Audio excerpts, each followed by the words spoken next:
Welcome to Mythical Phylogeny Adventurers. I'm your guide Jason. Technology is an ever-fluctuating balance between what is good and what isn't. Because of this, some technologies have fallen to the wayside and are forgotten. And this could change in a fantasy setting, such as how magic would impact the bow and arrow.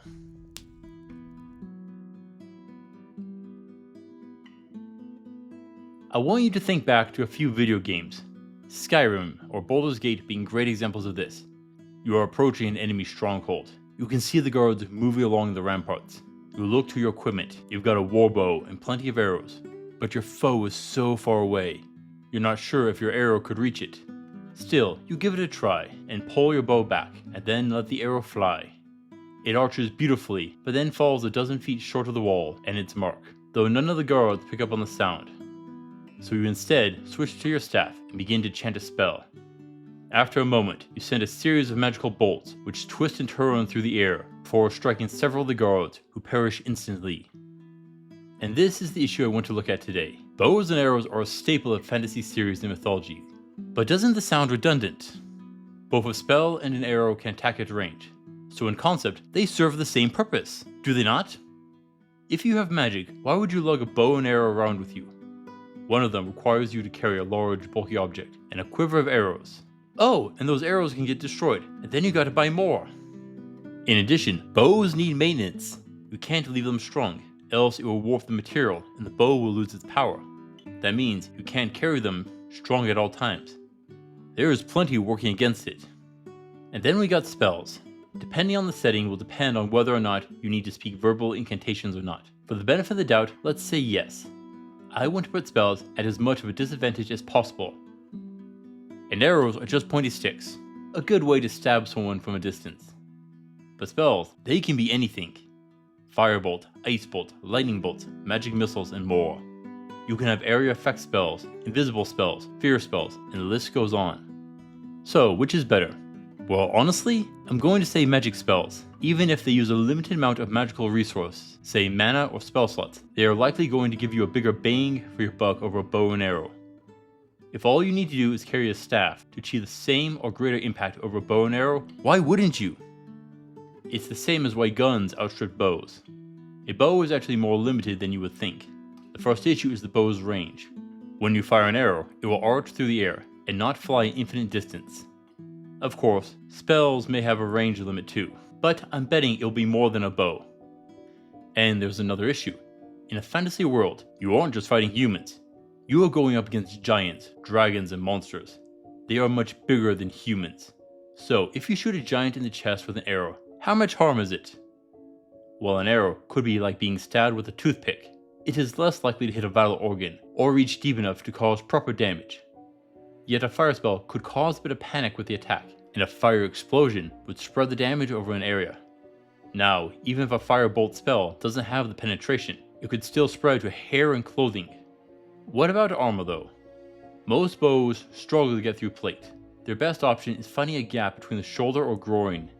And that's not easy to do on a moving target. Yet a lightning or fire spell could spread through the armor, and a gas-like spell would be breathed in. Again, spells have ways around. Now spells aren't just damage dealers, but can be crowd control and utility. You could put a foe to sleep, and a sleeping foe might as well be dead. And there are plenty of other such spells like that, so why use a bow? And I do have an answer. And it goes back to how guns outstrip bows. Tell me, does anyone know why the classic cowboy gun of the 6-shooter was invented? There's a bit of a history behind it, and it's thanks to the Comanche archers.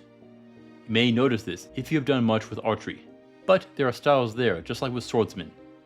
Usually, you'll see some version of the European or Mediterranean style, but there are more. And the one I want to look at is the Comanche pinch grip version. Here's the thing, the 6-shooter, the Colt action revolver, was invented to counter this bow technique. This bow technique is so fast that it is only barely slower than a 6-shooter. And what holds it back is the fact that it can only fire 5 arrows in quick succession. Yep, despite things like cannons and rifles existing, the Comanche were able to rival them using a piece of Stone Age technology. And here's the point, it isn't always about power, but also speed. The pinch grip bow technique is more about speed than power. Most users tend to keep their bows around 40 pounds, while traditional war bows could reach 100 pounds or more. With how bows work, this means that the range is more limited, and that is how the Comanche used them, stealth and speed. But here's the thing, for hunting in most areas, a 40-pound bow is the minimum, which means that the extra poundage is just there to promote range and stopping power. What is more important is where the arrow hits, not how hard it hits. And this is why I mentioned Skyrim at the start. I know everyone who has ever played it has used the exact same strategy. You crouch and walk slowly. As a foe enters your line of sight, you fire an arrow, and then get some experience for stealth and archery. Yep, I'm talking about the stealth archer. And let's be honest, this isn't the most fun playstyle, but the reason we all use it is that it is the most optimized style. Of course, you could do the same with spells, but that isn't as fun due to the fleshiness of the spells. I guess there's just something about the classics.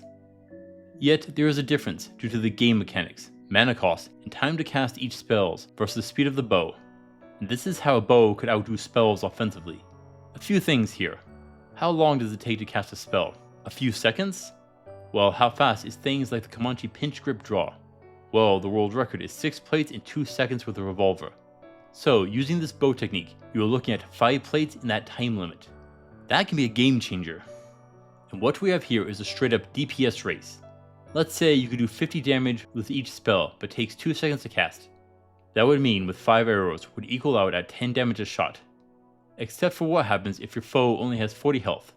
Well, it would take 4 arrows to win the fight, but still only 1 spell. Yes, part of the damage is wasted. But do you remember how I said that hunting bows only needed a 40-pound limit? And once more, it's about where the arrow hits, and this is the problem with hit points. It is actually an insanely bad system. If someone pokes you 1,000 times in the toe with a needle, you aren't going to die. But if that same needle can get to the right part of the brain or heart, damage the nerve, then it's game over. And here's the thing, damage is more about location, location, location. It's not how hard you can hit something, but how accurate you can do it. Fights don't need to last long in reality. Ideally, you want to end the fight right away. So if an archer can hit a key location every time, it's not 10 damage, but the full health bar, so to speak. That means that each arrow could actually outdamage a spell if the archer has both the speed and the accuracy. And guess what? Archers do have that. Yet there is one other option, and it's something which basically shows up in any fantasy game. And that is, who says you can't use magic with archery? Yep, magic arrows. It depends on the setting, but usually it's something like wrapping the arrowhead in cloth soaked in a potion or something along this line. In doing so, you've created a method to release the potion-based spell with attacks. Okay, that may limit what spells you could do since you need to put in a potion or bind it to an arrow by one means or another. But have you seen how many spells and kinds of potions there are? Hell, even if all you got are sleep potions, then you can knock them out and do a little knife work to win the fight. And here's the real point of this. In all reality, an arcane archer has the potential to be a stupidly powerful fighter. Yes, they need some prep work with preparing their arrows and maintaining their bow, but seriously, think about it. If they can use something like the pinch grip technique to get that sort of speed and then link in spells through their arrows, a single archer could be a terrifying foe on the battlefield. But in my little story at the start, I've talked about the archer's arrow falling short. And if an arrow can't reach its target, it's basically worthless, right? Well, there's a workaround. In a D&D campaign I did with some friends, our DM let us get a bit inventive with spells and enchantments. One of mine was my bow, blessed with the wonderfully simple spell to push things. Yep, I created a little acceleration system to use with my bow and arrow. This let me cheat out more power. Yeah, we can use magic to reinforce and empower the archer to correct for their weaknesses. And we can even use a bag of holding to deal with the bulk of the arrows. Okay, a quiver of holding might be better, but you can make this work. So the question then comes down to whether a straight up wizard would match an arcane archer for their efficiency. And this will sadly come down to world building. A wizard may have more support and utility spells, which will overcome the arcane archer. Maybe wizards should quit using staves and wands and start wielding bows and arrows. That could be a fun argument. Maybe that is why they use their staves as a form of a rifle or so, a focusing tool of sorts. Overall, if we attempt to use a bow and arrow like in our world, I do think they would quickly fall behind when spells are brought into the equation, much the same way that guns did. Yet here there's a bit of flexibility and creativity that the use of magic opens up. What do you think? Would you agree with my verdict? Thank you for watching, adventurers.